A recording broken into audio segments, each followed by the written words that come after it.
Praise the lord. దేవుని యొక్క శక్తి కలిగిన నామానికి ఘనత కలుగునుగాక. ఈ దినము దేవుని యొక్క వాగ్దానము కీర్తనల గ్రంథము 119వ సంకీర్తన 10వ చరణము.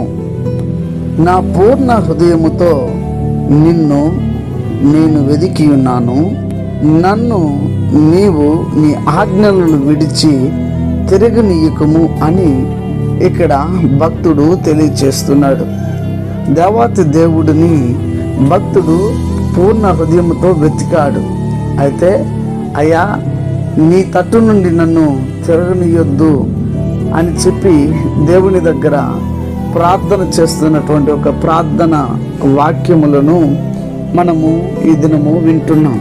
అయితే భక్తుడు ఎలాగైతే దేవునికి దగ్గరగా ఉండాలని భక్తుడు ఆశపడి ఈ మాట అన్నాడో, ఈ ఆశ ఈ దిన క్రైస్తవ జీవితాన్ని జీవిస్తున్నటువంటి మనకు ఉన్నదా అని మనము ప్రశ్నించుకోవాలి.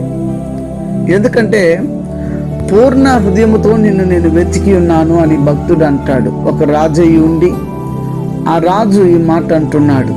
అయితే మనము దేవుణ్ణి పూర్ణ హృదయంతో వెతుకుతున్నామా అంటే, మనకి కష్టం వచ్చినప్పుడు వెతుకుతాం, దుఃఖం వచ్చినప్పుడు వెతుకుతాం, అవసరం ఉన్నప్పుడు వెతుకుతాం, మిగిలినప్పుడు దేవుడు లేదు, ఏమీ లేదని చెప్పి మరి ముందుకు వెళ్ళిపోతూ ఉన్నాం, నిరాకరిస్తున్నాం. అయితే అవసరాన్ని బట్టి దేవుణ్ణి ప్రార్థిస్తున్నాం. అయితే ఇక్కడ భక్తుడు అంటాడు, నా పూర్ణ హృదయంతో నేను వెతికి ఉన్నానని. పూర్ణ హృదయంతో మనం దేవుణ్ణి వెతుకుతున్నామా? ఒకవేళ వెతకకపోతే వెతకండి. వెతికినప్పుడే ఆయన మనకు దొరుకుతాడు.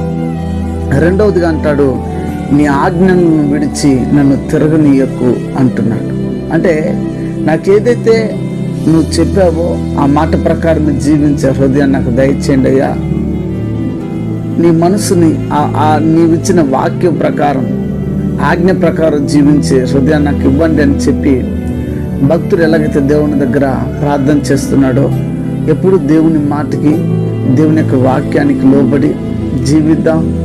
దావీదు వలె మనము పూర్ణ హృదయంతో దేవుని వెతుకుదాం, దైవాశీర్వాదములు పొందుకుందాం. ప్రార్థన చేద్దామా? ప్రార్థన. ప్రేమ స్వరూపి శ్రేష్టమగు నామమునకై కృతజ్ఞతలు నాయన. ఉదయకాల సమయం ముందు భక్తుడిని మా ఎదుట మీరు ఉంచారు, నీకు వందనాలు. పూర్ణ హృదయంతో ప్రభువా వెతుకుచున్నానని భక్తుడు అన్నాడు. అటు హృదయాన్ని మాకు దయచేయండి. నటించే హృదయం తీసివేయండి దేవా. పూర్ణ హృదయంతో నేను వెతికి హత్తుకునే భాగ్యాన్ని దయచేయండి.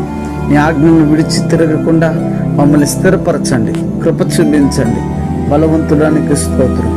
అనారోగ్యం చేత ఉన్న వారికి ఆరోగ్యము, ఆర్థిక ఇబ్బందులు ఉన్న వారికి విడుదల, రక్షణ లేని ప్రజలకు రక్షణ ఇచ్చి ప్రతి వారిని నీ రాకడికి సిద్ధపరచమని క్రీస్తు యేసు పేరిట వేడుకుని ఉన్నాము తండ్రి. ఆమేన్. God bless you. దేవుడు మిమ్మల్ని దీవించి ఆశీర్వదించును గాక. ఆమేన్.